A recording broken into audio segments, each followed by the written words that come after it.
Okay. I will just keep the headphones on for maybe a little bit. Okay, looks like we are live. Hello, everybody. Welcome. We have here Sylvain. Sylvain. Sylvain is from France. If you haven't seen Sylvain already, then I am very, very surprised that you are from Estonia, because Sylvain should definitely be someone that you have already seen. And today we are going to have this live session podcast about life in Estonia. Turns out that we came to Estonia 10 years ago almost at the same time. So it would be interesting to talk about these things and find out like how has our experience like really changed us. So welcome.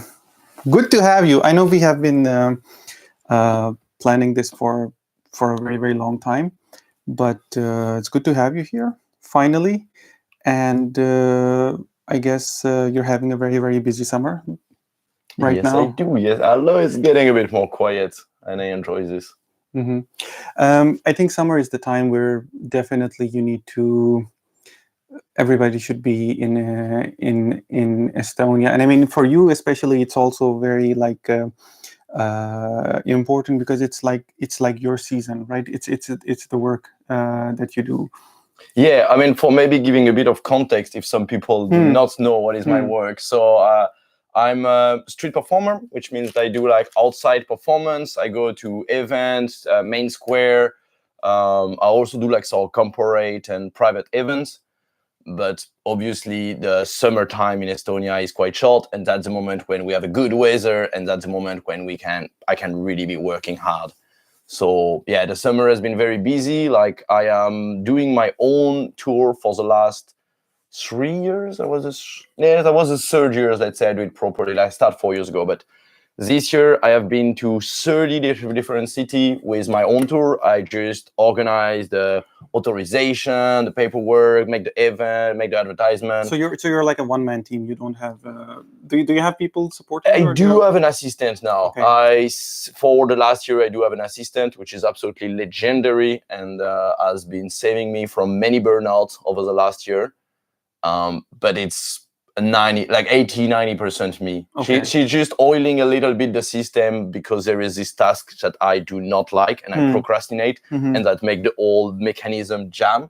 So now I got this assistant who is just okay, so I think what I wanted to really like jump into right first is, of course, the first question that every Estonian asks you when you tell them they see them you're in Estonia, and that is exactly, why are you here and what exactly brought you to Estonia? So I'm gonna ask you the same question. So yeah, 10 years ago you came to Estonia. How did that happen to be? I like to say that there is always two things. Why do you leave point A and why do you choose point B? And I'm sure you can relate to this because from what I understood, you was also kind of moving away from Pakistan. It was like, where can I land as I move away? Yes. That's actually a really good point, because sometimes people think that you are choosing a place and that you are moving to that place, but it's not always the case. Sometimes you're just moving from the place where you are, and the other place is just where you land. So how did it happen to be with you? So it happened that I was like 19, 20, roughly. I was studying as an engineer. I was definitely not happy with the life path that was ahead of me around this. And until the point when I got to fairly bad depression.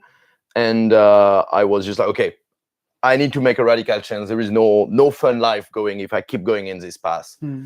And so I found that there was a European voluntary service, which is like European project for young people to go abroad for 1 year, and you're like paid by European Union pretty much to just chill around in another country and be volunteer in an organization.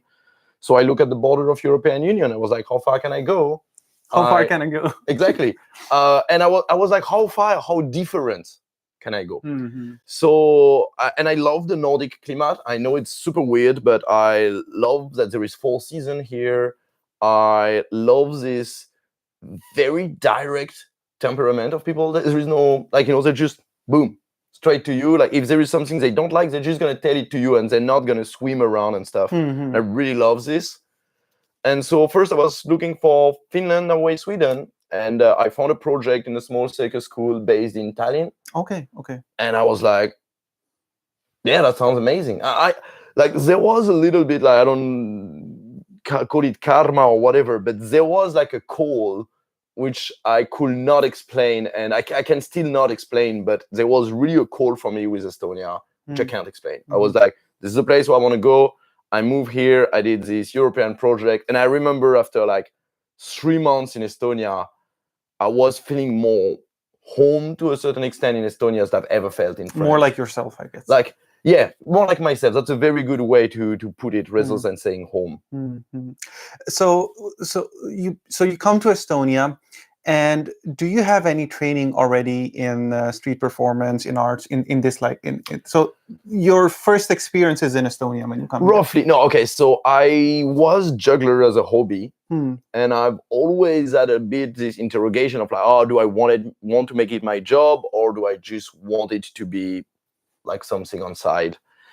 And when you're good in class, no one is telling you like, hey man, your idea, like, go to the main square, throw some knife, catch them, make a living out of it. No one is telling you that's a great idea. So you're really having the old social pressure toward the engineering path, which in a way it's also fair. I think it's way more secure, and I think there is the success rate kind of. Yeah, it's a safer path. Safer, like it's because I'm an engineer myself as well, and I come from also a culture, the very heavily Indian Pakistani culture, where you have to be like like a doctor or an engineer to do doctor, engineer, or a failure. Yeah, because because I think my parents and their parents have seen that majority of the people who were engineers turned out to be okay, and that is how they base their their judgment on. And yeah, I can't blame them, but I think the trend has also changed quite a lot in Pakistan as well, because now we have people making a living through YouTube and blogging, and people and through freelancing, and people are actually seeing that. But anyway, that's a side thing. So you are in Estonia. You just have a little hobby of juggling and these things, and you joined the school. Yeah, exactly. So I was as a hobby juggler, and it was a part my idea of coming for this 1-year project originally, to be like, okay, I want to give it a shot, really, to see how much I enjoy to rededicate myself to circus for a year. But I had never performed before. I remember the first time I present and juggle in front of people in a kind of performing format was in the circus school when I arrived. I did not have a show. I remember doing my first experimenting in a street during this first year as a volunteer. So I knew nothing. So your journey to sort of become like an artist, a street performer, juggler, I mean, all the things that you are right now, it actually started when you came to Estonia. Yes, I would say so. And I mean, when you come to Estonia, I think you got what you wanted. Like, it was a very different place from where you were. But then I'm imagining that you were also starting to learn this as well. Your, like this art and this juggling. And I can imagine that it would also be quite taking time and energy from you as well.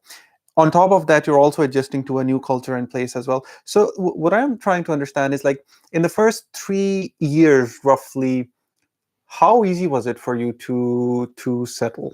Or how easy was it for you to realize that, okay, this is what I want to spend my energy on, and this is the place where I want to be? Because in my experience, the first 3 years are more like where you are absolutely deciding that, okay, this is the place where I want to be, or this is not the place where I want to be.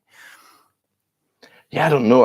It was obvious. Okay, so from the very beginning that you came. Yeah, it's like it's very fun because I have this notebook when I write stuff, and it's like literally after 3 months of my project, I was like, I do not see myself leaving. Okay. And 10 years later, I'm still here.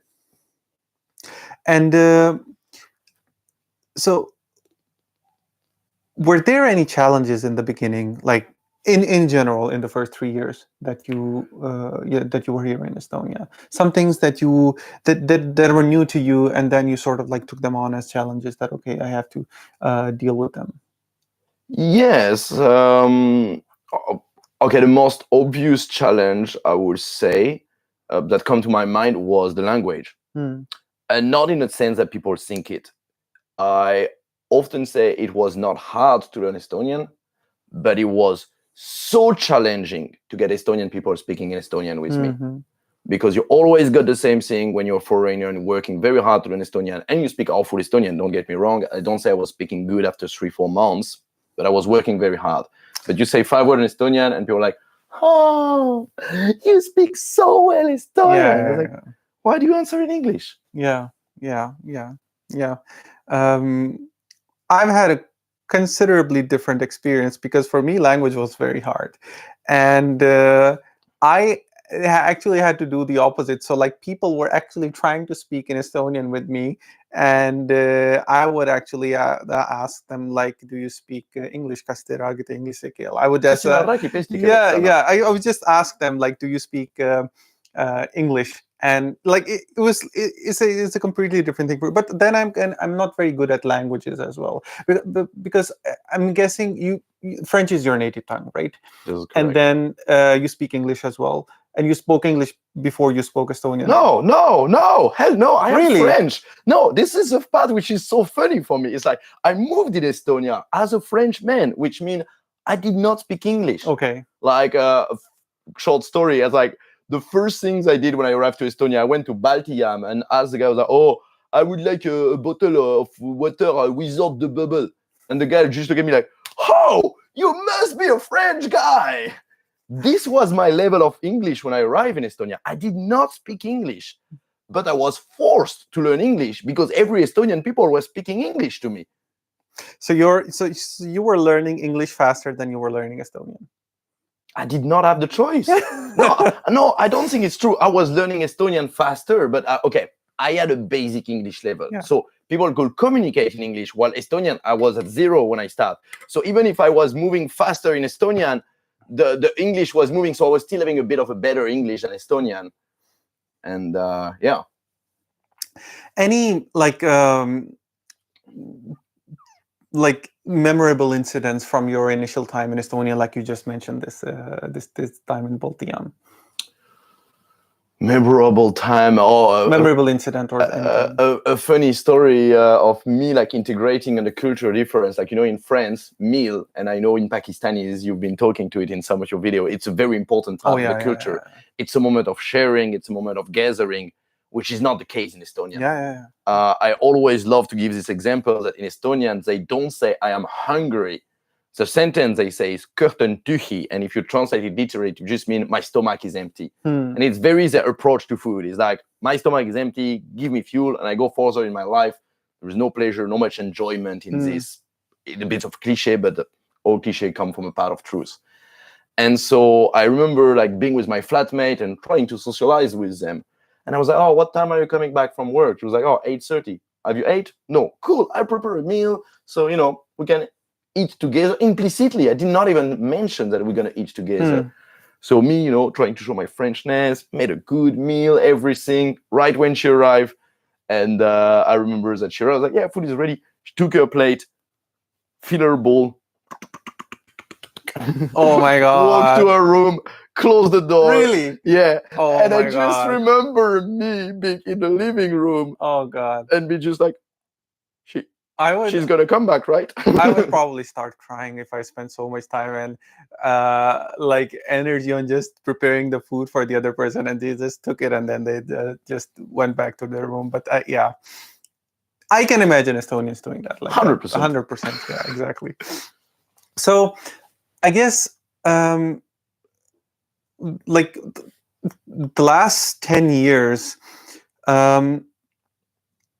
you have been here. I mean, we've both been here like the last 10 years. How really have you seen like Estonia change in the last 10 years? Have you because I think Estonia has changed quite a lot dramatically in many different ways. But I would really like to hear your thoughts about that. Like, what have you seen Estonian change? Oh wow, there is many ways. I mean, it's not the same country to me. It is not the same country than the country I moved in. I sometimes think that a lot of the things I loved when I moved to Estonia are not so present anymore. You can look at a very pragmatic aspect, like we are currently in Kalamaya. There is nothing in common with the Kalamaya of today and the Kalamaya of 10 years ago. Oh yeah. And it was already in the gentrification 10 years ago. It's not like we arrived when it was starting. It was already like quite fancy. I don't know if you remember, but 10 years ago, every like couple of months there would be like a fire in one house, and the house would burn down, and then they would build a new one there. And a lot of people would just say that, oh, this was like intentional because they wanted to like renovate, and then they were not getting the permission and all that, and or I don't know, something about insurance and all that. But Kalamaya, I remember distinctly, even a couple of years ago, it passed Kadriorg to become the most expensive area in Tallinn. Yeah, hands down. Yeah, crazy. Yeah, I can see that myself as well. Yeah, obviously, but so it's like, obviously Kalamaya has changed. Price of living has changed a lot. Cost of living, of course. That's the obvious stuff. I remember me being outrageous, like shocked, like already like 8 years ago when I saw the price of the box of Pringle getting over €2.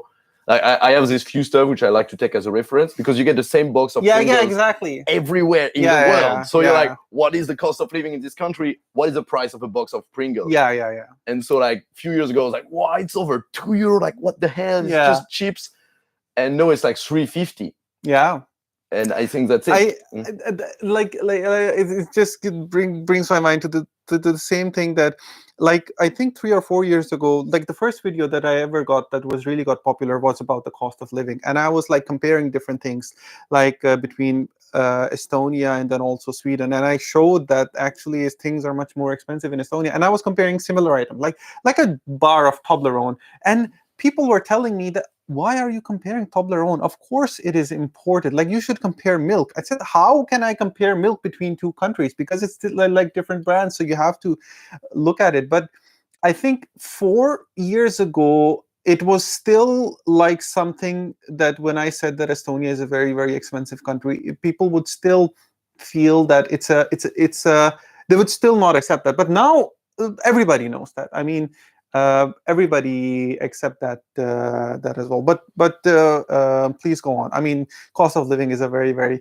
personal, sore topic to me. So I want to hear. But that's a topic that everyone will say and know. Like, one of the things which is maybe more subtle, and it's funny because I remember you saying a similar stuff in some of your video. Which is for a bit of context, it's a thing that I find so interesting, because we moved together, and it's not like we've seen often, but we've always moved in this parallel path. But I've always been aware of what you're doing, and I do believe that it's kind of same way around. And you've always been on my radar as well. So seeing you around, seeing you here and there, and following you, of course, on social media as well. So and I think that actually we both had this, that one of the things that charmed me so much when I moved in Estonia was this freedom to do whatever you want. Yeah. Mm-hmm. Like there was really a thing that it's like, it just feels like a teenager country, you know. There is a bit of the base, but they can still take any direction to life, and you can still like really create your own project, business, because things were not that expensive, so you could start something new very affordably, and with the context of the economical, like, you know, that you can make your firma very easily in Estonia and stuff. It was very easy to create a business in Estonia and create a business, or an idea, create something new, which I feel like now it's getting harder. Can you elaborate a little bit on that? Like, why do you think it's become harder? Are you specifically talking a little bit about the business aspect of things, or just the general, like just being who yourself from a personal level? I don't know. That's maybe a very subjective and not based on fact perception. But I get the feeling that it's like, maybe it's big a big part of the consequence of life being more expensive, that because life was cheap, you could really like swim around more, I feel, as well. You are able to take risks, like Yeah, do many different things. take more risk. And yeah, and I feel like, no, it's like there was a lot of stuff that was so unknown. Like I remember 10 years ago when I was doing street performance, people are just like, "Hey, what is this?" And like I had so often after show, I had people who were coming to me, were like, "Wow, man, that was super cool. Yeah, what are you doing for a living?" I'm just like, oh my god, that's such a funny question. Like, what do you do for a living? especially after doing a show, when I Yeah. explain during my show that this is my living, This is what I step do. forward, put donation in a hat. But no, I don't get it. But it's like, do I don't get it because people are more welcome and more understanding that there is all this culture coming from abroad, Europe, like even like, I don't know, like 10 years ago, what kind of foreign restaurant food you could find in Italian? Yeah, very, very rarely. Very, very. So very 10 small years ago, places. you wanted to create a Pakistani restaurant in Italian. It was like super easy business. Yeah. And people who have done that even 5 years ago, they're doing really, really well actually right now. They've done really, really But well. I think like, no, we're starting to get to a threshold where there is already a lot, Yeah. and it's getting harder to create a new one. Yeah.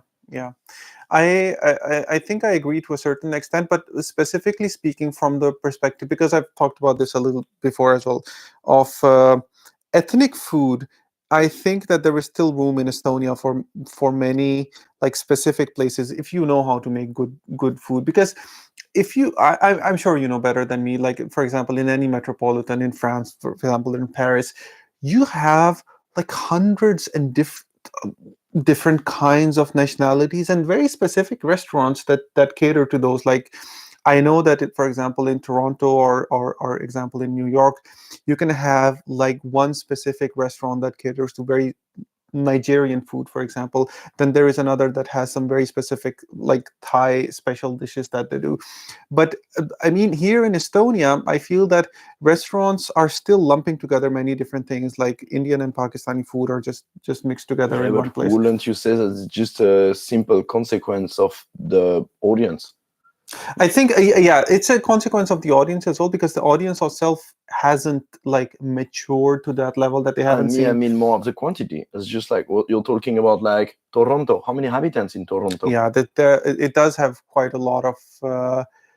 There is a huge difference in population, but I still feel that I mean that's a completely different thing. But I still feel that if you're able to make one type of food like really really good and you make it unique, then I think Estonia is in a place where you can actually do quite well. I'm thinking specifically about food in this case here, not anything else. But okay, so we're talking about like what are the changes that you have seen. What else did you see? Do you see now that is different from the time when you came to Estonia?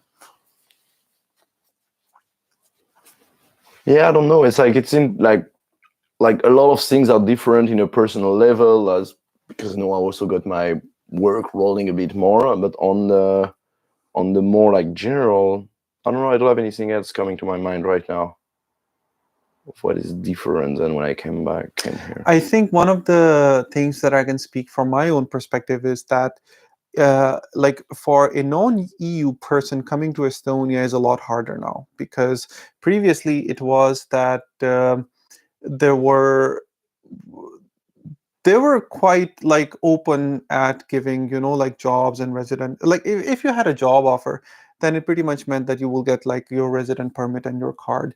But right now there are quite a lot of people who actually do have job offers, who do have like admissions, and but the criteria have become so strict that even if there is a little doubt that there's something might not be right, then they just outright reject. And I think the refusal rate has probably gone up as well. So this is something specifically for my own from my own non-EU experience. But one thing I want to know more about is that Estonian audience. So I know that you have seen like Southern Europe, and you've seen France as well. How was your experience dealing with Estonian audience? Because I can imagine that warming them up is not an easy thing, especially when you go to any other. I mean, with any Estonian audience, what do you feel about that? Yeah, okay. Maybe first give a bit of context. So that's it. I'm performing like in Estonia, but I'm performing in Estonian language when I perform in Estonia. And I really enjoy Estonian audience. I know it's not for everyone. They might not be the loudest audience that you're gonna get, but they're also very honest. And it's like in Estonia, it's like, yeah, you're gonna like, you know, that when they clap, when they cheer, it's like, yeah, they really enjoy it. It's not out of politeness, out of conformity, and I really enjoy this part of it. It's like it's a bit funny because me, it's like I've been creating my show and I've been working with Estonian audience first. So for me, that's a standout kind of. Okay. So it's like I remember like the first time going to Poland and you're just starting your show and everyone's like, calm down, guys, calm down. It's okay. I'm just warming up right now. If you start like this, you're gonna be exhausted by the end of the show. Chill down. And so, yeah, very different vibe. But I also feel like, yeah, it feels like very genuine, very honest. And it's like it's just because it's something that doesn't exist here in Estonia. You need to have a lot more of teaching or explaining what I'm doing, like, you know, to be like, okay, cool, like, you know, it's a street show. The more you're gonna clap, the more you're gonna cheer, the more energy I have, the best show I give you. So, you know, you have to explain to them that clap, give me energy, you have a great show. And, you know, to explain them that this is my job, you know, you've been enjoying what you've seen. After the show, come forward, put a donation in my hat, and this is how I make my living. But on this aspect, I really find Estonian is a good audience. They're like, that's it. It's like they might not be the loudest one, but you feel they're very genuine. I have such sweet feedback sometime after show. Like people really come and you can really see the genuine enjoyment of the show. And so yeah, no, for me it's very good. I think I want to ask you from this point: is your trip across Estonia? So you went to how many different cities in Estonia? Yeah, like this year, 37. 37 different cities, and you performed in 37 different cities across Estonia. So, sort of, what made you think about that tour? Like, was it something that you always wanted to do, or just something gave you an idea? It is something that came from the crossing of several lines. I mean, I do street performance because I believe that art should be for everyone and affordable for everyone on every aspect. I do believe that it should be affordable for everyone. This is why I love street performance, because everyone can watch my show. You enjoy the show after. You give what you can. You're rich, you can give more. You're broke, come give me a high five, say thank you. I'm also happy. So that's one of the aspects. But I've also wanted to expand this more. I think like I have been unicycling around Estonia in 2020.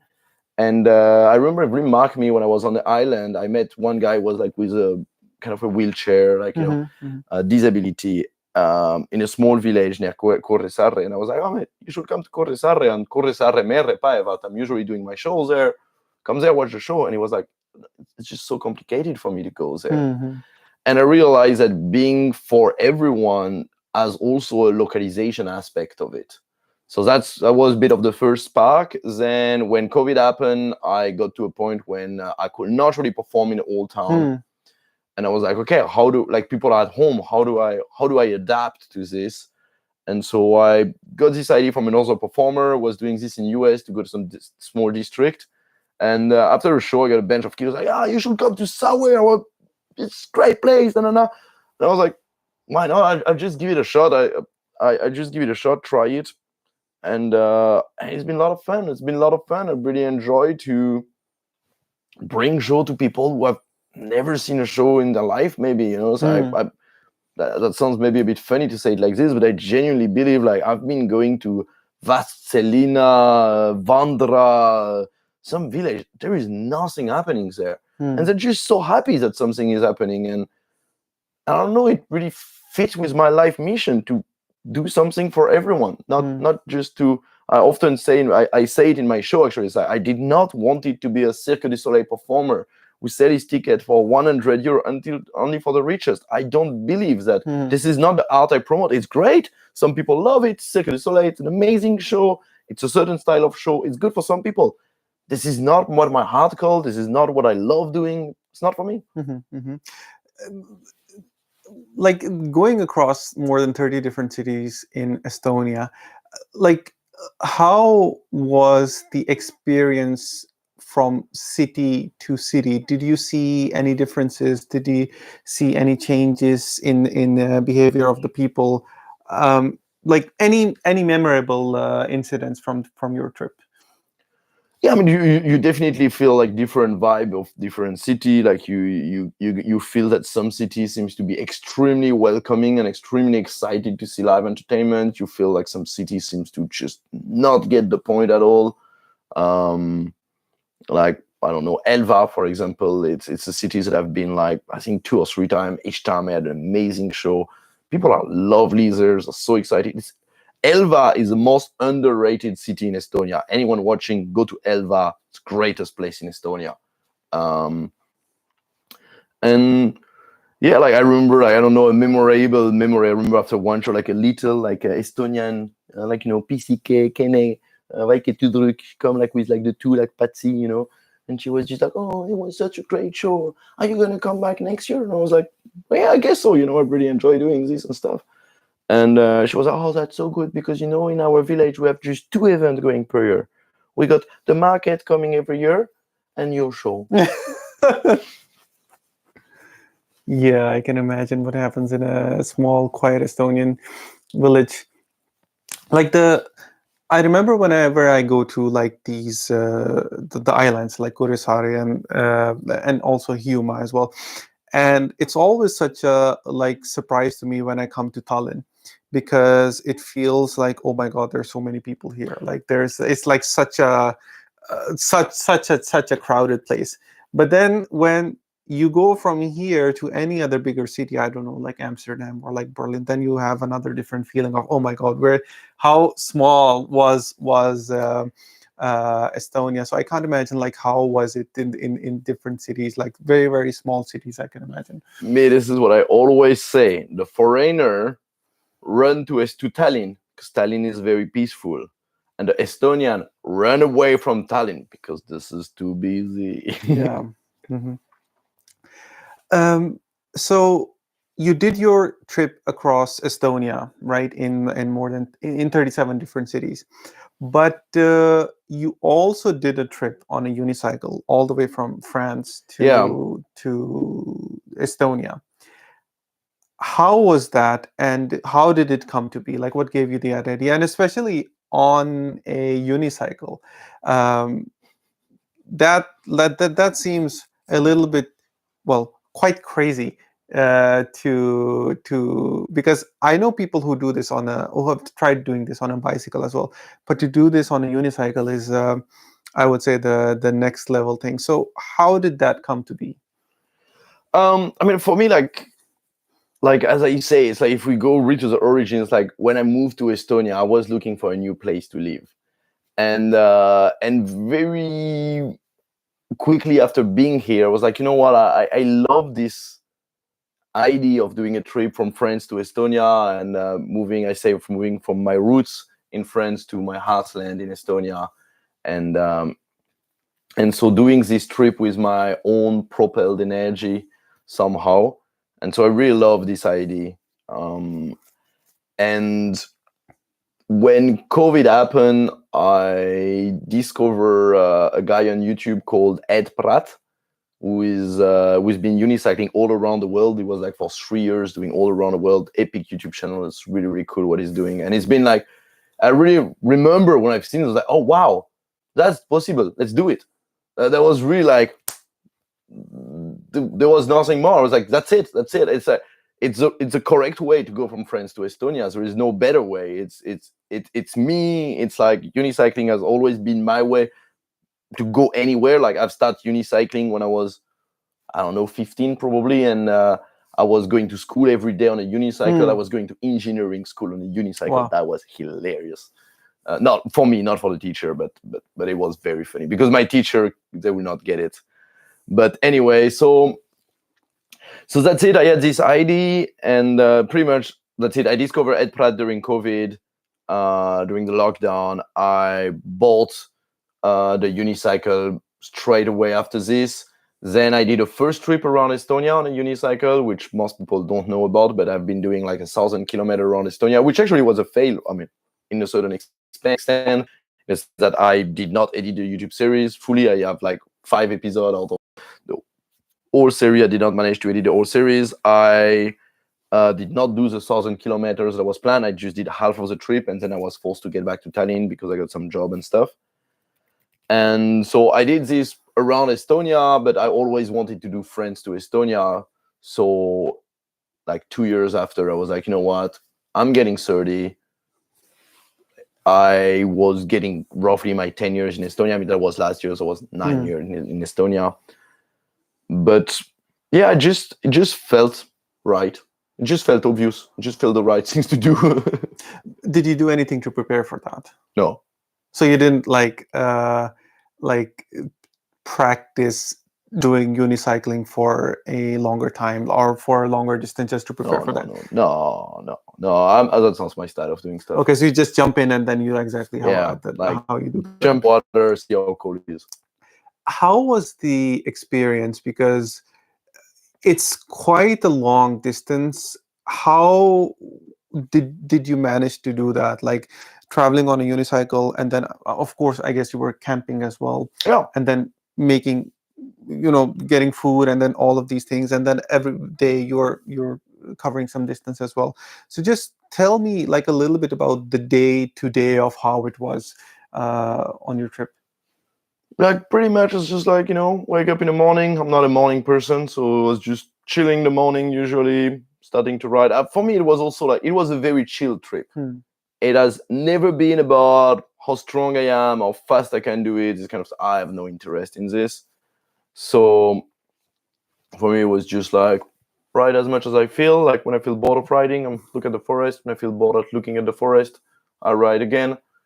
So yeah, but that's it. Like daily, you ride a bit, you take a chill, you have a bit of a snack, you ride more. Like around 6, 7, usually I was starting to look for some place to sleep, and maybe the part which was people don't think necessarily was like just editing, because I was posting like a daily vlog every single day of the On trip. Instagram. Oh yeah, Instagram, TikTok, YouTube, Okay, every platform. No, just put them everywhere. That's the same format, like the vertical one. But yeah, so I was editing pretty much every night from like 10:30 to midnight, 1 a.m. type of stuff. But yeah, I don't know. That was pretty chill for me. That was very relaxed. I don't know. I know it might not sound like for a lot of people, but it's like you're in the nature. You don't have much things to worry about. Like, you're just riding unicycle. It's a very meditative activity to ride. You had a lot of fun doing that. I loved it. I loved it. How are the people? Like, I'm sure you come across many different people. And when they saw that you were traveling all this way from France to Estonia, especially on a unicycle, I mean, seeing somebody on a unicycle is like a sight in itself. How are the people like all the way from France to Estonia? Like people, I mean, I often say when people ask me like, why going with a unicycle if you go, like one of the great value for me of being on a unicycle is actually like you meet people. It's a icebreaker. Like people see you on a unicycle, they're directly curious, you directly meet people, and I really enjoy this aspect of it. It just create a lot of connection just by being on a unicycle. But yeah, people are nice, are surprised, shocked. How are the people in general? Like, do you remember any incidents that people would people would want selfies with you? People would I'm thinking more in terms of like country to country. Like, did you feel any difference? Yeah, I could feel a difference. I mean, in France, people were nice. Belgium and Netherlands was lovely people, the most happy people. Netherlands was amazing, like just country of happy people. Like everyone seems to be so happy, and I think because they have also a very big bike culture and infrastructures. They see a unicycle, they're like, "Whoa, man, that's a crazy dude!" And then very good energy. Germany was forbidden. Really? I mean, no, Germany is just like Germany. It's like verboten. So like the German are very seems to care a lot about mentioning you if you do something which is not a law for whatever reason it is. My first interaction in Germany was like a guy in his scooter just driving straight into me to make me fall off my unicycle and be like, bikes are forbidden in the whole town. And I'm like, bikes are forbidden in the whole town? I was like, bro, take a chill. I'm riding so slow. And you try to make an accident and you still did not manage, which proved that I was totally in control of my unicycle anyway. So Germany was like this. And then I went to Poland. I kind of did a bit of a jump by train after Germany. And Poland was lovely. I love Polish people. They're really, really good people. Polish is great. And then there was also a phenomenon that from when I started to get in the Baltics, my social media had picked up quite a lot. So from when I reached Lithuania and Latvia even more, like from when I reached Lithuania, I just get gradually more and more that people actually did recognize me from my social media, which make a very different dynamic into the interaction I had with people. The people will start to recognize you, that you were coming. And how were the Baltics like Lithuania, Latvia, and Estonia? How were they like? Greatest place in the world. That's why I live here. Yeah, but how was the experience like with different people? Did you see any difference in how people acted? Like, were they more open, more closed, more relaxed, more cheerful? Did you also do any shows? I mean, or no? No. I decided while traveling not to do a show because I've tried to do this when I was doing my unicycle trip around Estonia, and I kind of end up getting the worst of both worlds instead of getting the best, because it's like my show is 23 kilograms. I got like a 2-meter high unicycle. I got a knife. I got a speaker. I got a microphone. So I obviously cannot carry this on my unicycle when I'm traveling. So doing a show will mean getting like a minimalistic show, but it's like not satisfying for me to perform this show. I'm like, this is not my work. This is not what I do. I want to, I don't want to do. And so I end up doing a show which is not satisfying, which is not as lucrative for me. There is also the things that I end up carrying still this show with still mean like 3-4 kilograms extra, which when you're unicycling, you feel them. It's a big difference.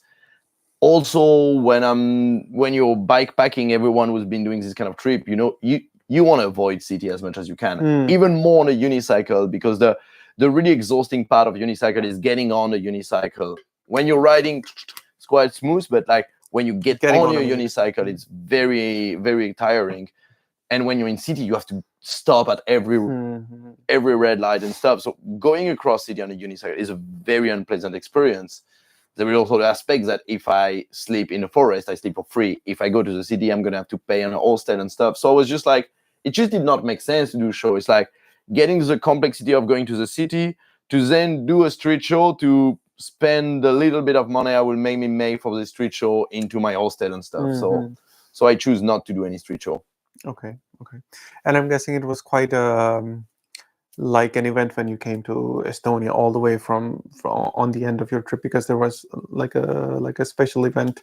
Yeah, I made a special event, and that's the thing as well. It was really getting super funny as I was getting closer and closer to Estonia. I got like more and more people recognize me. Like I remember, because that's also the things like I mean, my first plan was to arrive in Estonia by the 1st of October. That was my deadline. But I had this absolutely insane life opportunities that when I get to Latvia, I actually got a message from Ed Pratt, the guy that I was talking earlier, who unicycle around the world, that inspired me, was like, hey man, I'm actually doing a unicycle trip across Latvia at the moment. Do you want to meet up? And I was like, obviously I do. Obviously I want to meet this person. And it's like, we already have quite a fair amount of in common. And so I did quite a big detour to meet him, and we've been unicycling through like a forest trail together for like a bit above a week, which was crazy because I have like a very tall wheel, which is not good for trail at all. So it was super challenging physically. Like I was probably among the most like on the unicycle skill challenging that I had during with him.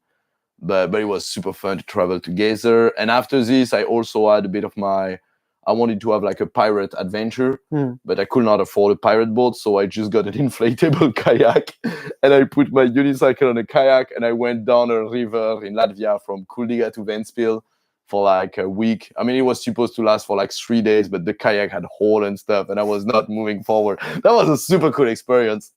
But so all this together put me 2 weeks later, which means that once I get to past the border of Estonia, it was getting urgent to get home before the snow, literally. Like I got here in Tallinn on the 15th of October and it was less than a week before the first snow. Okay. Like I had few nights below zero and I was not equipped for that. Yeah. So anyway, yeah, like but it was nice because it really made like this big epic arrival of like, damn, because you might not remember because people were in the comfort of their home. Last year in October was one of the worst storm in Estonia since the 90s. It was bad. It was bad. I remember days when the wind was so strong, I could not stand on the unicycle. It was just like you're on the road and you're like, whoa! It was crazy. It was interesting. It was an interesting experience. But you managed to do that. Yeah, it like somehow, like for me, I really took it as a determination workout. I do believe that a lot of like, determination, persistent, it's like muscle. More you train them, better you get at it. And for me, I was just like, okay. And it's just like, I was just too close to give up. It's just like, oh man, I've already ride 3,000 kilometers. It's like just 200 more. Like, okay, whatever, I'll just do it. But yeah, no, I really remember like quite a few days when it was just like, whoa, quite hard. Yeah, I think I have seen a few of your reels, especially with Ed, and you traveling around the Latvian forest. That sounds really, really like out of place, like seeing two unicycles in a Latvian forest. Nobody in their right mind would like imagine that.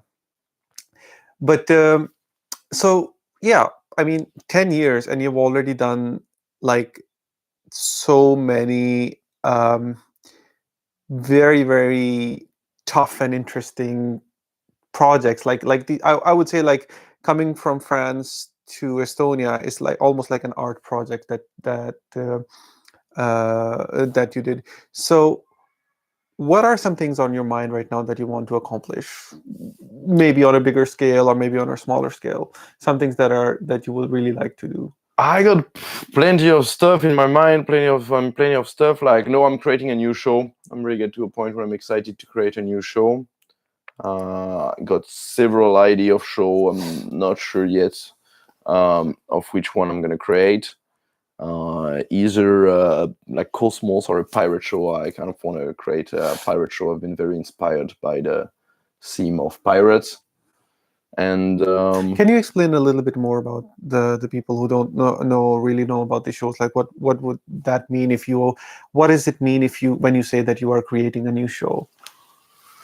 It means like interesting it just means like starting like, create new routine, find new music, find new costume, figure out what are the joke, experiment it with the public, because it's also, my show is like kind of like stand-up comedy. There is a big part of stand-up comedy in my show, so it's like I need to practice it in front of different audience and stuff.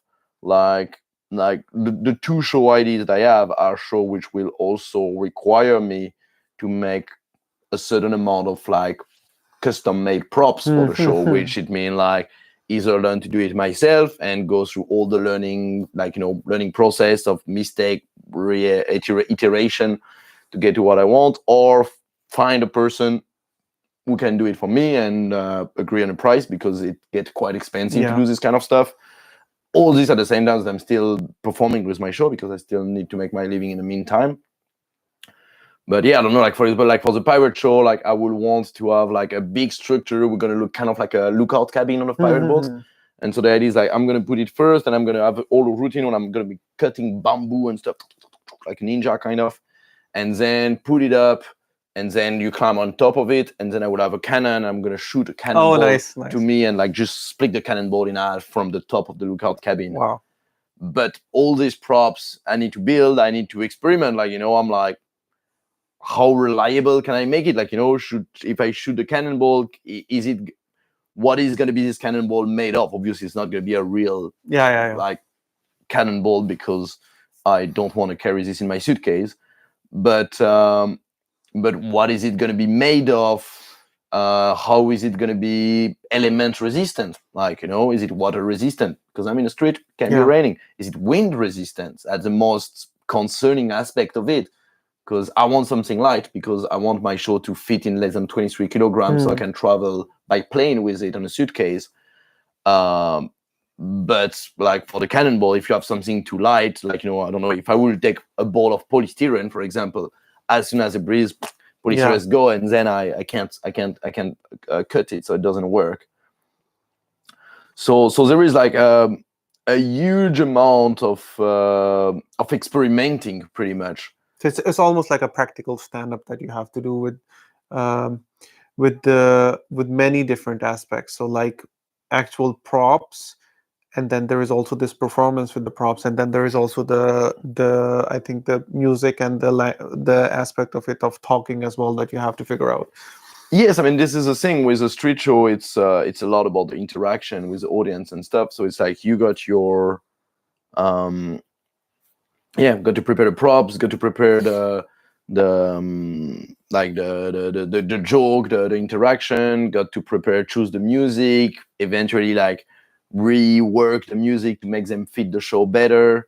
Wear the costume, which is a thing, like for me, I'm like, it's hard to find like a good costume, way more than, I mean, or you have to spend like a stupid amount of money on it, or you have to make it yourself, which I do not have the skill, and I get to a point I'm also like, I don't want to learn it.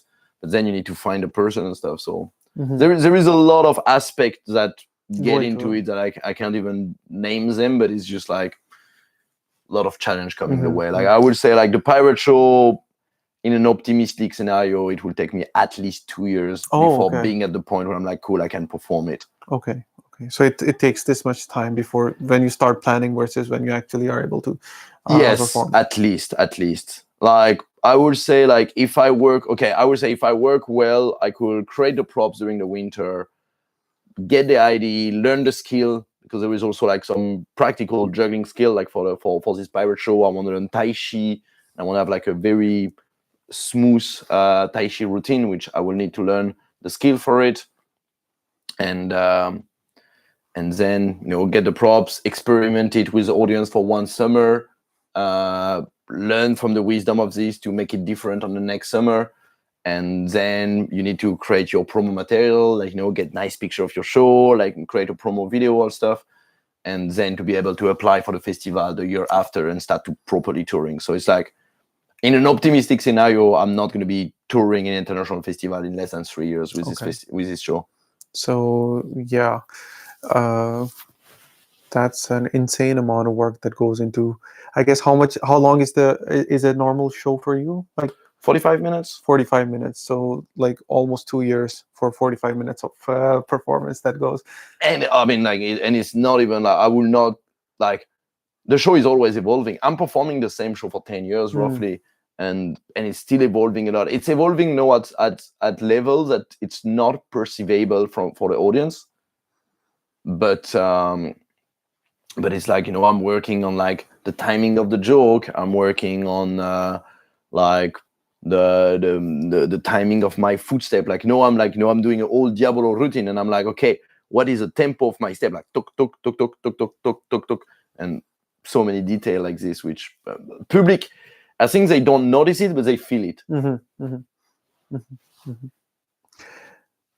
Yeah, I've seen a few of your shows. I remember one of the first show that I ever actually saw you was this near this Lenusonam. So Mm-hmm. quite a long while ago. Merepäevät, Yeah, probably. probably Merepäivät, quite a long time ago, and there I saw you for the first time performing, actually. It's interesting. What do you remember of it? I think what I remember was your insane Estonian and how you were engaging with the audience. That, I think, is the most memorable thing for me, because you you speak Estonian quite well, and you speak it with uh, the confidence of a performer. Because, and speaking with a shopkeeper Estonian is one thing, but when to actually have like the substance behind it and passion behind it, to actually engage an audience and warm them up, I think it's something that's a little bit next level than just Estonian. So that was something that I definitely remember from that. And also that people were actually, there were like the one thing that I also seen in all your shows is that the demographic is so different, that they're older people, they're younger kids, everybody in between. Yeah, And that is the, I think, one of the very fun aspect. just yesterday I had like a very, very sweet I had like a fairly, I don't know, like old lady, like 45, 50, and she came to my show. Oh, can I have a picture? I'm actually blind, but I really enjoyed the show. Oh, And I wow. was like, this is so sweet. Oh, This is God, so that is sweet. so, She was really like, just like, yeah, it was very fun. It's really cool. wow. That's actually something. A blind person actually enjoying a show and Yeah, complimenting it. but this come to what I was saying earlier. It's the accessibility. For Yeah. me, it's something so important. Like, it always something that just make me so happy when you see like someone which you will not expect to be here and like having a radiant smile and be Yeah. like, wow, that was such a great show. You're like, yeah. Like, I remember in Hapsalu, like there was like this old lady and she was like, coming, she sit on her stuff and she was really, like, it was just so funny. I was making so much fun of the audience. I was like, come on, guys, grandma is more awake than you. Like, yeah. How many countries have you performed in? Also, 12, 15, 20, something like this. You've also performed in France as well. No. Oh, yeah, kind of. Not really. Okay. Like, I don't know, okay.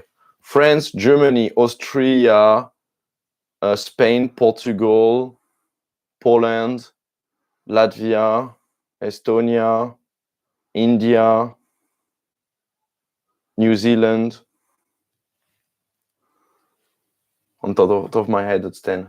Oh, I think when I definitely want to ask about India. How was that? Because out of all of these Amazing. things, uh, it just stands on a category of its own. Like Europe is one side, and then India. How was it? It's another world. India is great. I mean, I've been touring 3 times in India. Mhm.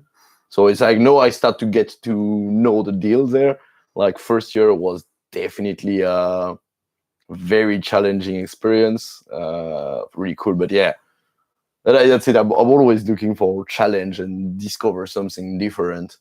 And in India, I was performing in a university. They organized like big festival. And I mean, Indian audience, I say that they have a very strong crowd intelligence, which is very funny because in Europe, if you like do like some question answer type of interaction in a show, like for example in my show I say, oh, when I say like grande finale, everyone says ooh la la. And the thing in Europe, there will always be this individualism, like, nah, I'm different, I do what I want, I got my own freedom, I don't have to do your stuff, right?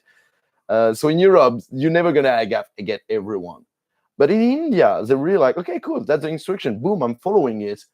And so you really got this, that people are really like super. I remember like, and it's all India, like the size of stuff is different. Like I remember performing in one amphitheater, like outside of like thousands of people watching the show, and like thousands of people, everyone be like, oh, la, la. was just nuts. It's crazy. Like I really enjoy performing in India. They're very, very cool in energy. Like such good people. Yeah, it's. I sometimes I say like I speak only from the perspective of Pakistan, that they're like two polar opposite places in every aspect. Like for me, everything from food to weather to people is just on the other end for this. Like if you want to see the pretty much the opposite of Estonia, then just go to like Pakistan or India, and there you will see how different can it be. Um, I know that you're like this is the end of summer and you're performing as well, and you're sort of like winding down. Do you have any upcoming shows that are coming up? I'm performing on the 15th in Kajaka Kulturikeskus. That's an event. I got like quite a few events. On the 6th of October, I'm performing in Kids Fest in like Kulturikatel, and then that's gonna be the winter season. Like no, it's a little bit of like I got also one festival in Portugal coming like in a couple of weeks. But yeah.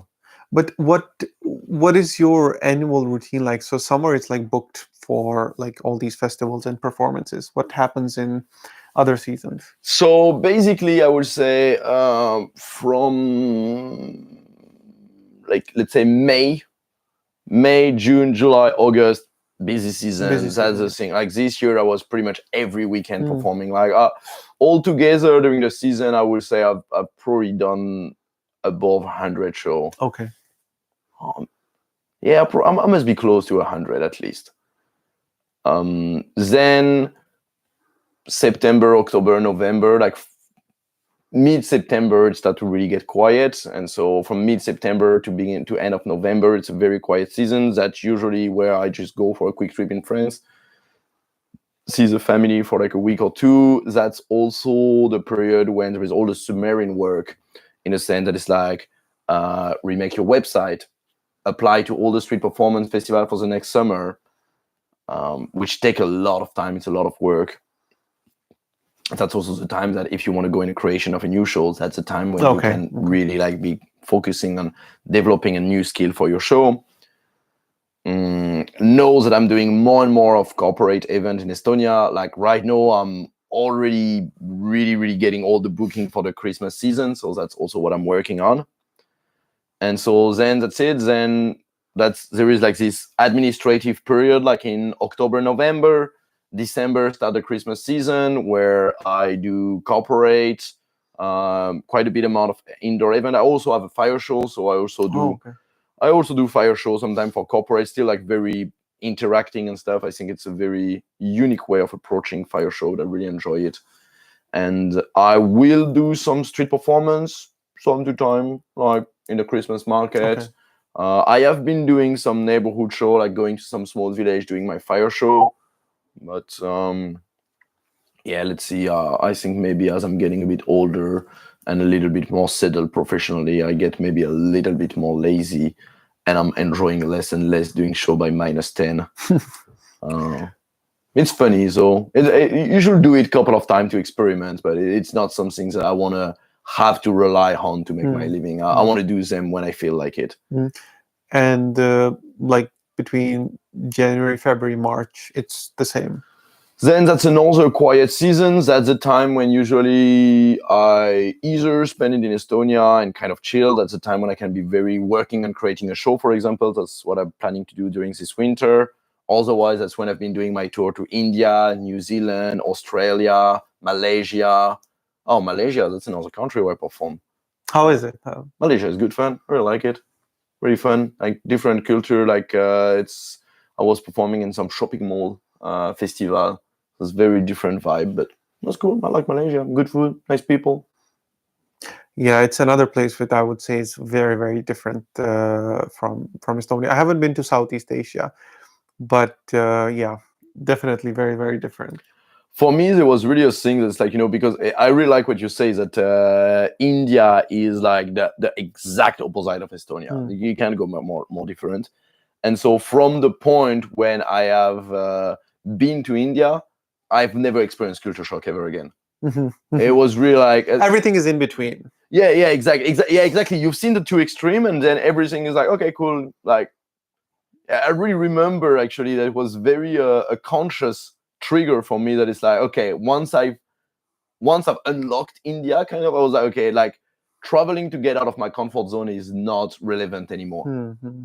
Like, there is no country where I feel stressed, and I don't know, like don't get me wrong, it's different. There is some part of the culture I don't understand, but I'm always able to understand that it's a cultural misunderstanding and adapt to it very quickly.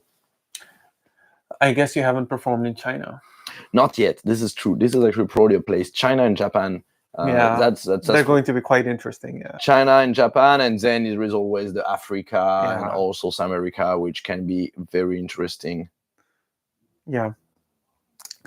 Okay, so I think we're almost approaching a little bit more than an hour. Is there anything else that you would like to maybe talk about, or maybe plug anything? I don't know. I mean, me, I'm curious as well of like, what is about you? What is your experience?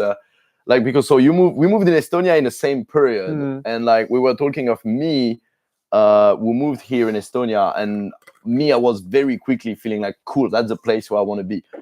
What was your experience with that? I think for me, I did not feel the same way as you did, that right now something clicked, that Estonia is the place for me to be. I think my main motivation has always been when I've been living in Estonia is the same thing that also you mentioned, the freedom to be whoever you want to be. Because Estonia for me is the complete opposite of where I was from, right? So to settle here, to live here, and to make something of my own was something that was very, very challenging for me as compared to, for example, other expats or other people, because I did not have any support structure here at all. Many people come here who already have like wives or like girlfriends here, and they just come here. They already have like a job that they have landed, and they have this supporting structure that they already start with. But for me, it was I came for studies, then I started a job, and this whole experience was so challenging, and I got like there was such a huge amount of personal development that I think that was the big reason that I stayed here. It was like I wouldn't say it's like a fit, but it's a place where I made fit myself. So yeah. Yeah, because it's also like, I know that, like, do you speak Estonian today? I speak Estonian. I passed my B1 exam, but I don't like practice it too much. Or I don't speak it too much with Estonians, because it doesn't, like, I don't have the opportunity to speak it, or the need to speak it so much. Like, do you have any friends with who you're gonna by default speak Estonian? No. Yeah, for me that was really like the line. Okay. I remember like when I was like, no, I got few friends that is like by default I speak Estonian. There might be some moment when I get tired, or we talk about a topic when I want to express myself in a more accurate way, so I'm going to talk in English. But by default, Estonian people, I speak in Estonian. Yeah, that's like next level for me.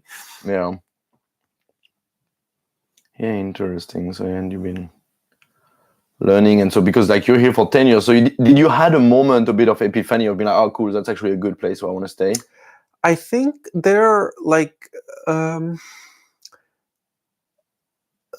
don't think there was like one specific moment that I had that. I think it was more like a series of different things where I realized, because that I would want to stay here, or I would want to live here. But then on the other hand, there were also many other things that made me realize that, okay, there are some things that are probably great in another country or someplace else as well. So it was always like this fine balance of looking at things that, okay, this is good here, but this is also the other side of or this is also the other side of what is good here, or what exactly thing that is not so good here. So this is the good and this is the bad. And I think that is one reason specifically why I talk about these things on, why I was able to talk about these things on my YouTube as well, because a lot of people, when they talk about like my YouTube channel with me, or they comment, they just say that I was very, very, like direct, and I didn't sugarcoat stuff as well. And the reason I didn't sugarcoat stuff as well, or talked about only the positive aspects, is because I got to experience all of them. So I got to experience all the good and the bad at the same time, and that is how I was able to, like, give like this picture of, okay, this is okay, this is not okay. And I think specifically for people who are coming to Estonia, it's really more important to know the things that you will, because everybody knows, okay, all the great things about Estonia. Okay, this is, country safe, you have no crowds, you have secure, safe infrastructure here. But on the downsides, nobody really like talks about them, or like people don't really want you to know. And I think this is something that I try to explain both of these sides, and I think people sort of like appreciated that. And yeah, it's something that I think one of the biggest like memorable moment for me was then when I got a comment on my YouTube channel from one guy who said that he's an Estonian living in Berlin, and he's actually moving to Estonia because he saw, because of my videos, that he wants to move to Estonia back home. So that was like, man, that is so like next level. That is actually so good. So yeah, it's been very different for me. It's not the same as you. For me, it has been like a fine balance between, okay, I fit here, okay, I don't fit here. But so, like right now, how do you feel about the long term in Estonia? I think Estonia is, I feel that, I mean, Estonia could be a base, but I think I also need to expand myself a little bit more outside, because the work that I'm doing, or like this, this content thing, I am fairly known in Estonia in specifically this matter of like, getting to show Estonia. But I think what I want to do more is to expand myself more internationally. And that is where I feel that I should definitely do that, that I should definitely explore other places and other cultures. But Estonia will always be the place. Yeah, I'm an Estonian citizen, so So do you got the Estonian passport? yeah, okay. Exactly. I got it last year, so I got it after 9 years. So you are a korralik eestlane. Yeah, Eesti kodanik. More than me.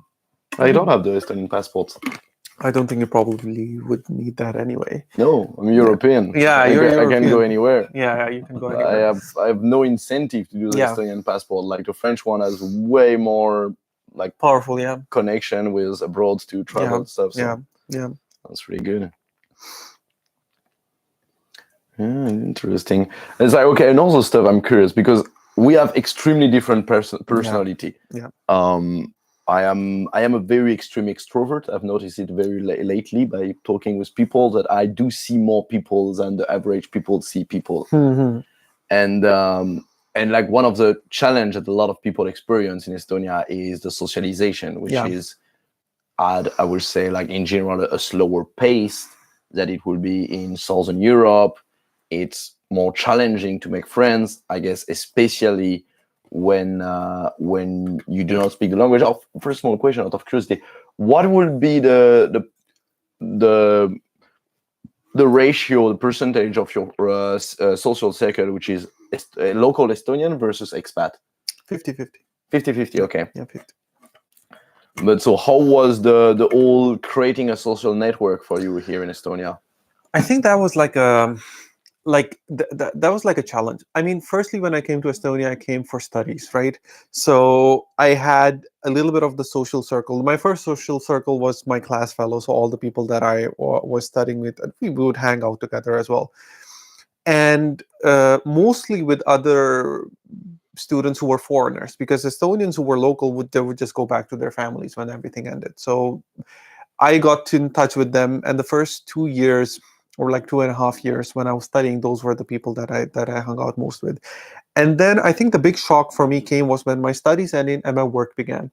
because that is when I actually really felt the need for a social circle. Because again, the same thing, that if you are working with majority Estonian colleagues, they just want to go back home and then do their own thing. And if you want to make a plan, it has to be like 3 months in advance if you want people to go to get together. So this was like a really big challenge for me. And I think you already mentioned that you're already very, very extrovert, and I'm very, very introverted. Like, my idea of a really good time is just sitting at home. And I realized that if I don't work on that myself, then I will probably just die here, because I am an introvert, and if I don't go out, then how am I going to create? So I think for me, like, this time of 2017, 18 was a really transformative time for me, because I actually really went out of my comfort zone and tried to learn many, many different things to be more extroverted. So I was going to many, many social events. I even tried stand up a couple of times. I learned the dancing, like Latin dancing. That was really fun. I really loved it. And then I think the most long lasting thing that I did was actually started doing improv. So we actually formed like the first ever English improv group in Estonia. First ever English improv group, proper English improv group in Estonia.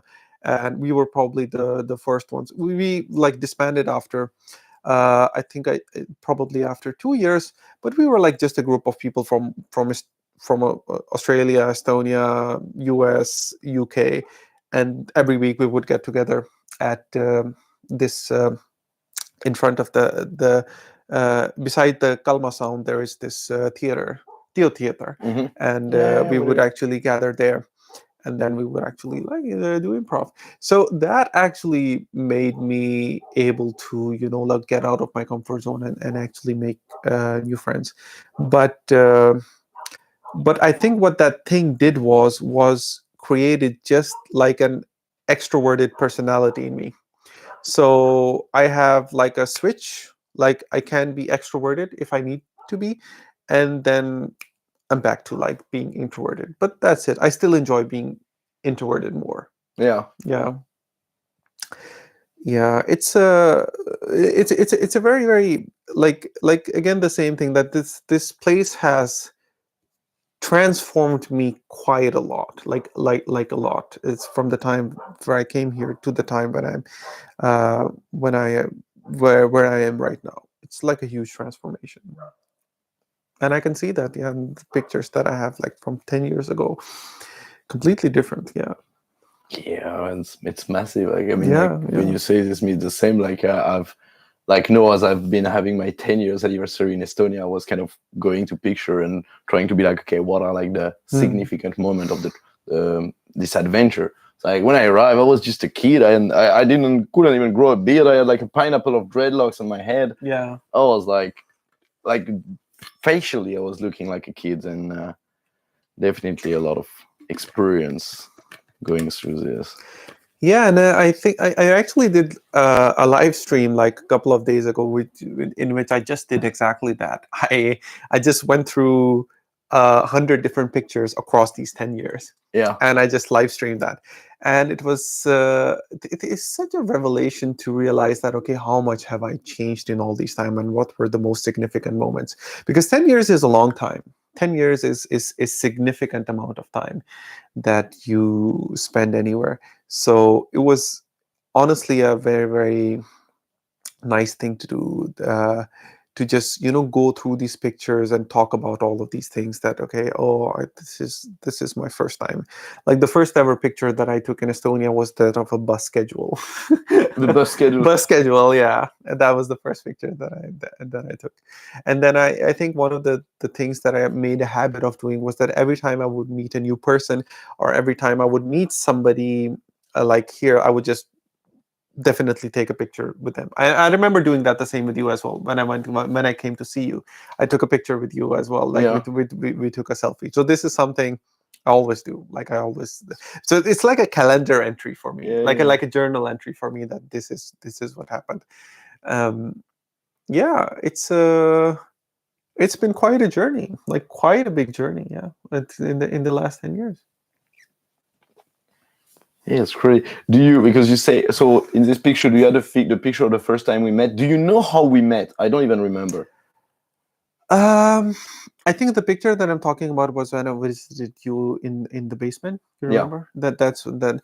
But I think we just sort of like started talking to each other on social media. I think that is where we started, probably.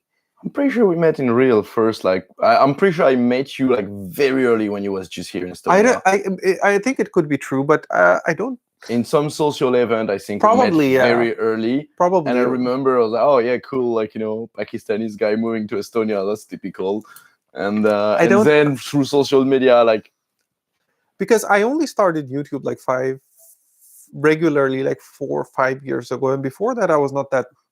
yeah, but I Uh, knew you before. you knew me before as well. 100%. I'm sure I've already seen you, met you before That that. would be interesting, because it could be some more like a social event that we meant to. I mean, you've always been performing at Kalamaya Paivat, right? That Yeah. could be one place as well. So yeah, I mean, Estonia is a small place. It's you are supposed to come into contact with somebody.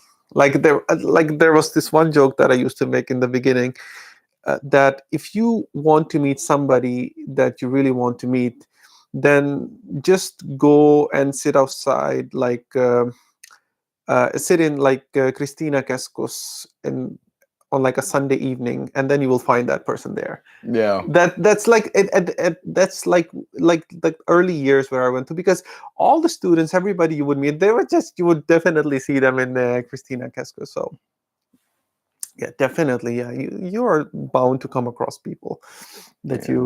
you know. But yeah, it's been again, it's been quite a ride. Totally opposite. Yeah, but that's the thing which is very, I say we have this parallel path because Mhm. like even to come back, I thought it was very interesting what you were saying about like the that you had like this moment when like in your integration that you had this moment you had Yeah, okay this trigger of like, well, I need to develop some sort of yeah, an extrovert personality in order to create a social circle here. yeah, yeah. And so like what was the activity you said you did?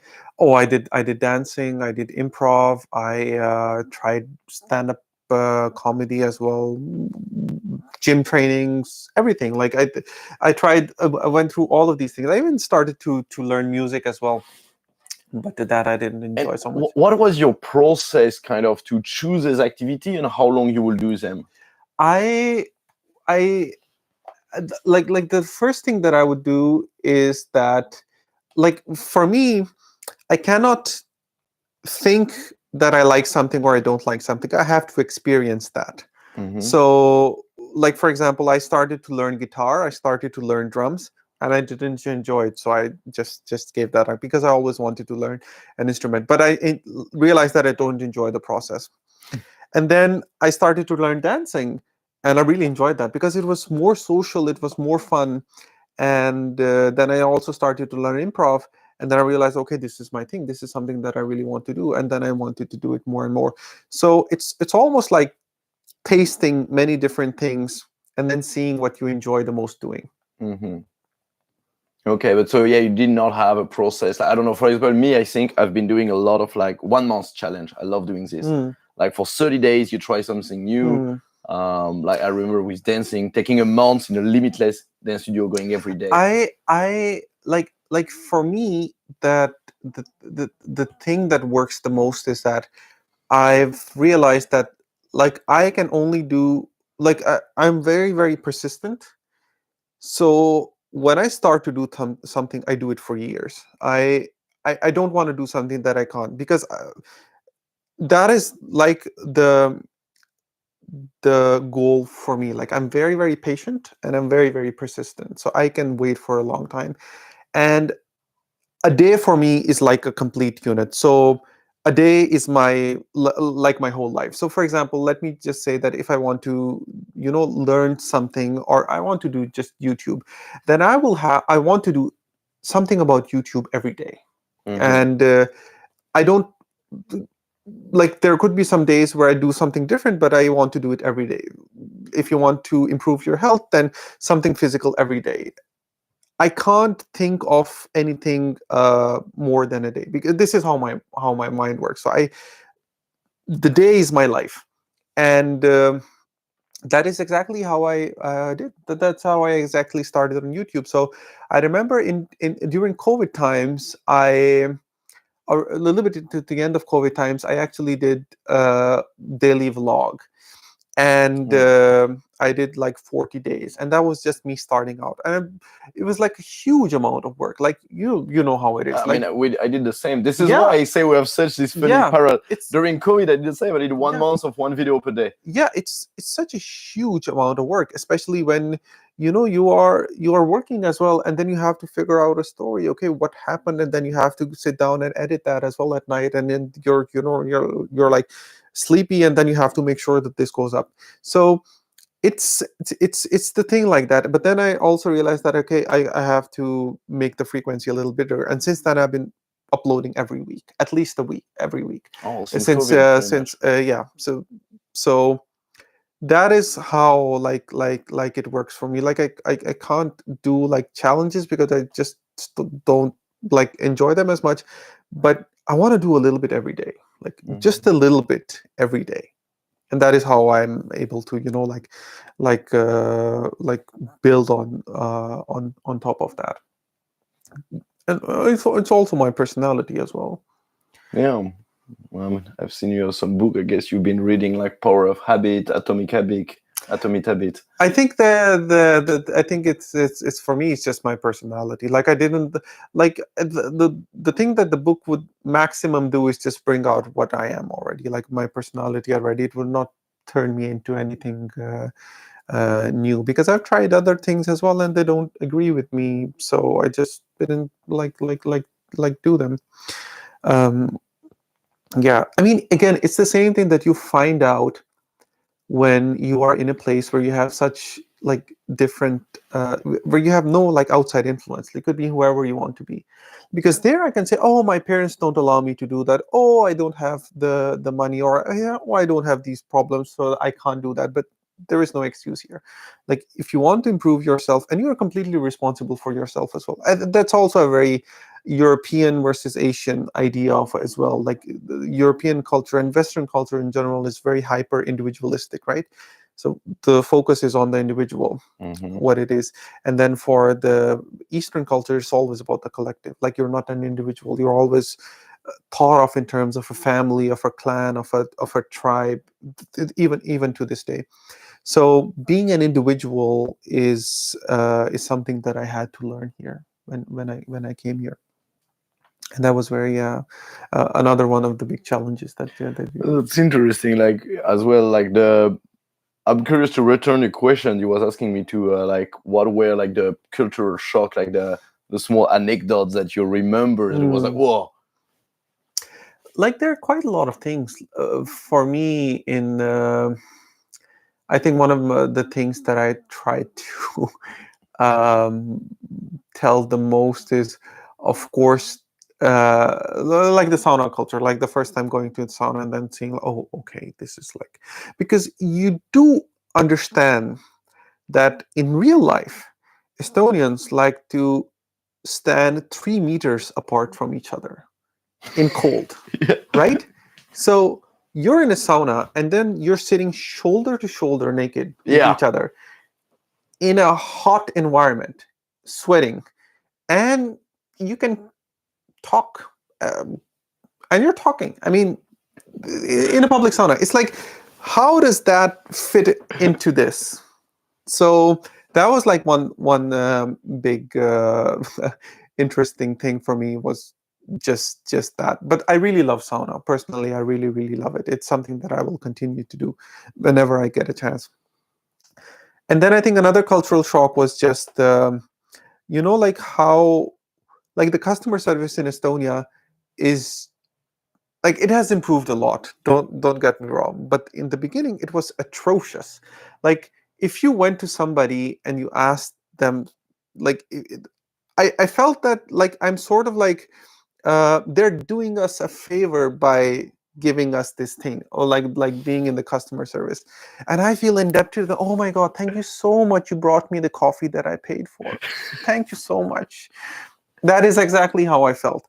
But it has changed quite a lot, and I mean, especially in areas like, for example, in like Teleskivi, that's changed dramatically. I mean, the customer service here is a lot better now, and I'm pretty sure you can't distinguish between Teleskivi customer service here because there are so many foreigners coming here.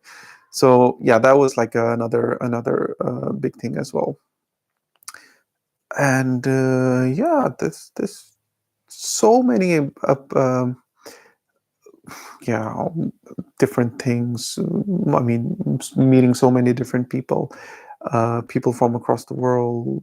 Yeah, it's just yeah, it's just like I told you, like if I just open my album, I can have a story of like every picture that I took as well. So yeah, quite a memorable time. Lots of cultural shocks. Yeah.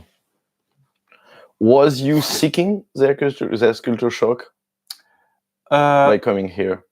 Yes, yes. I wanted to get out of my comfort zone. Like the thing that I really wanted to do was to see to it's kind of like this, like you throw yourself in the water and see if you can swim, sink or swim, and learning swimming on the go as well. So I wanted to like sort of get out of my comfort zone as much as possible and see if I can make a life. And that is how Estonia uh, came to be. I always say that people who come here to Estonia, like I met a lot of people who come to Estonia and they say, oh, I'm only here for like a couple of weeks, and they end up staying like years and decades. Like if you ask any foreigner, this is the story that they tell. And I think one of the big reasons why they stay here is that they feel exactly the same thing. Like they feel that they can be whoever they want to be.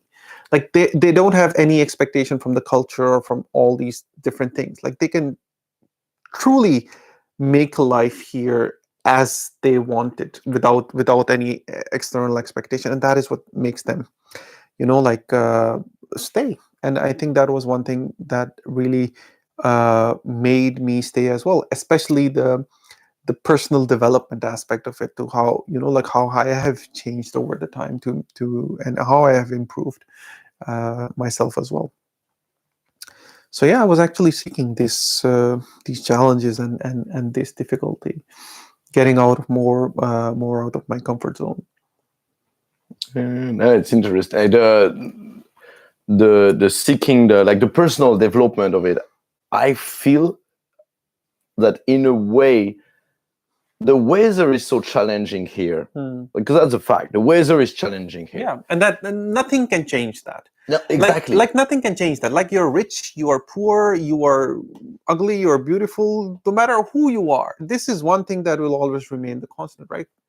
But I feel that this teach you to base your happiness not from outside element. You have to find your happiness inside, which connect very quickly to self-development. Absolutely, I totally agree. I that was exactly my understanding as well, that you have to, because like like I mean, you come from a very, very sunny country as well, that there is a very, very like actual psychological aspect to just daylight, like weather. Like that is a psychological aspect of how it is.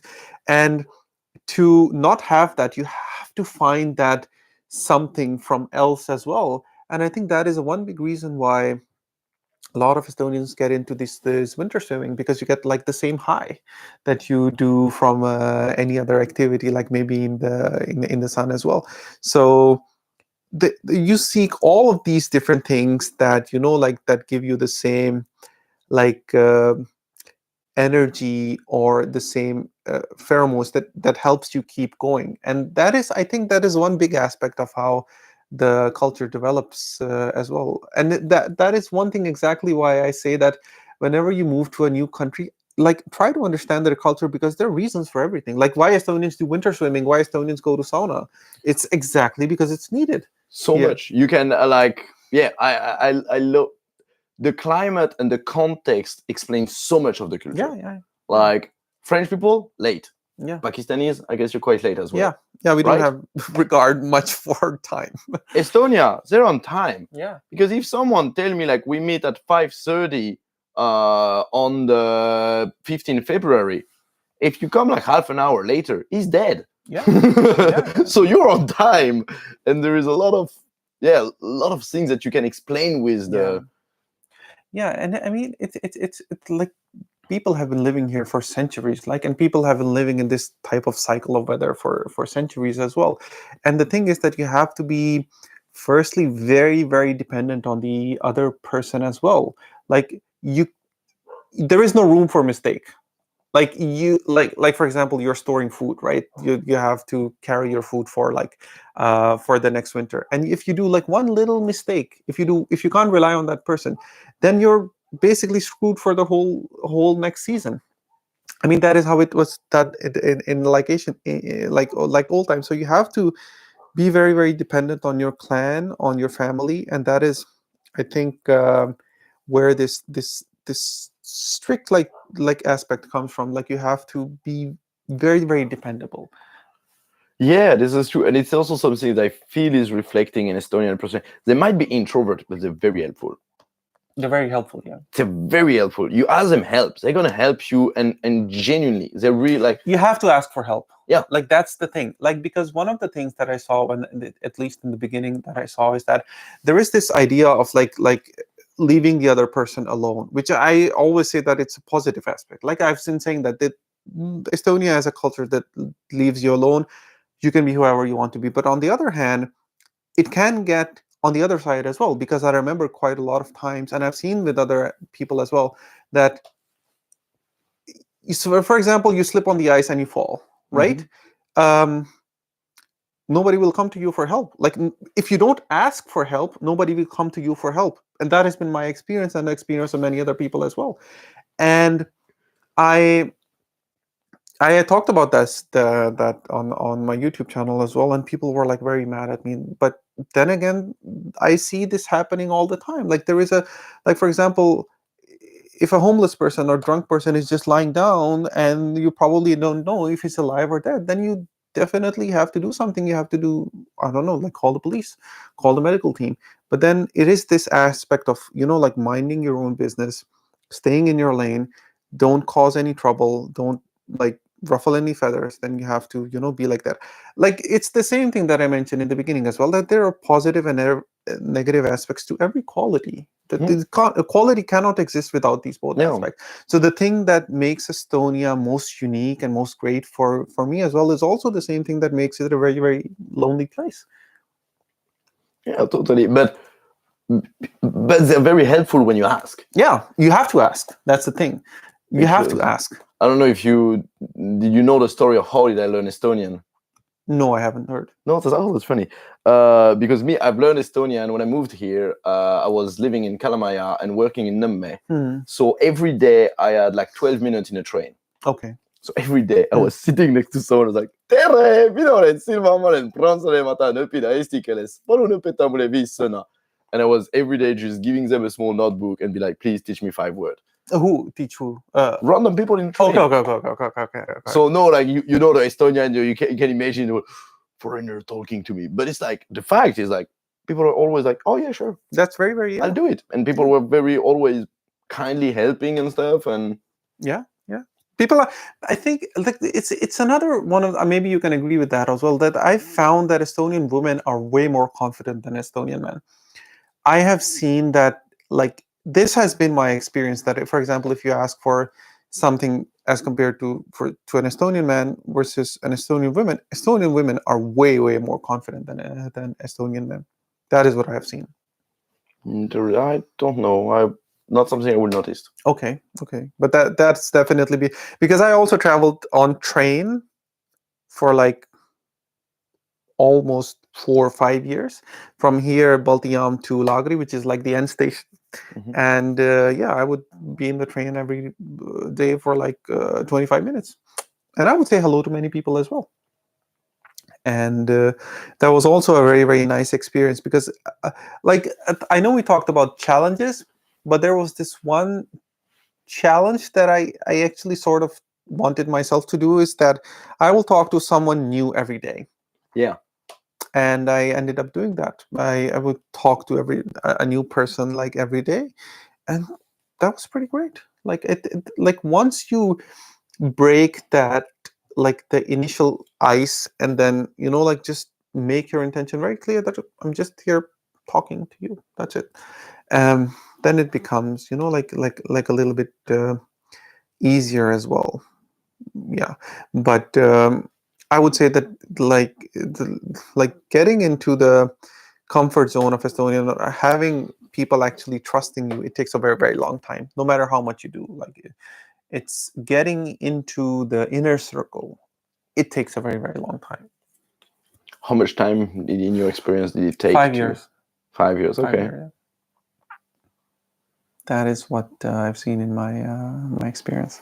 Okay, interesting. But I think we have like a different background on this. Me, I would say it took me like roughly a year and a half. That like after a year and a half, that's the moment I saw the attitude of people being like, okay, you're not a tourist anymore.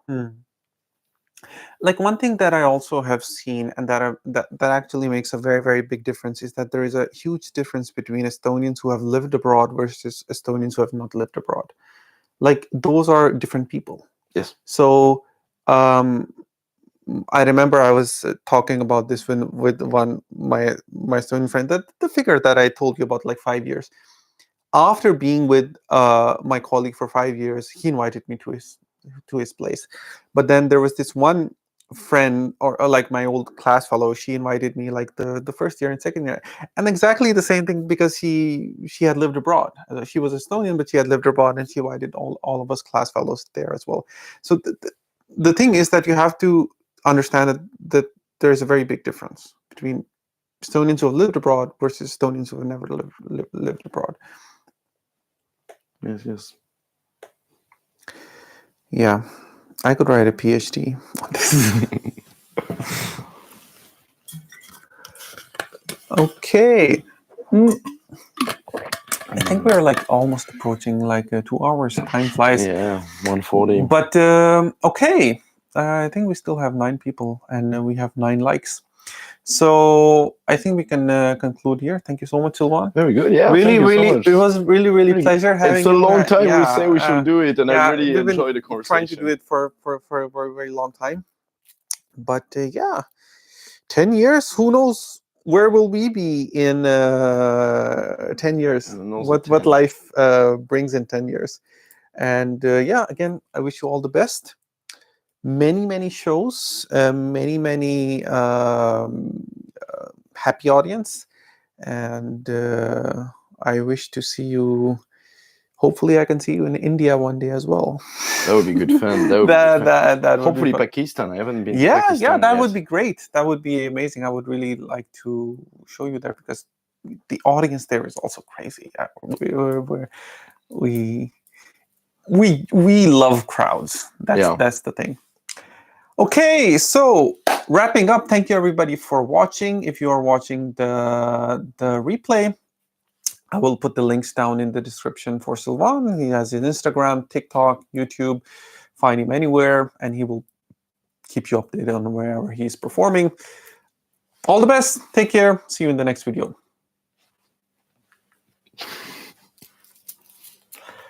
All right.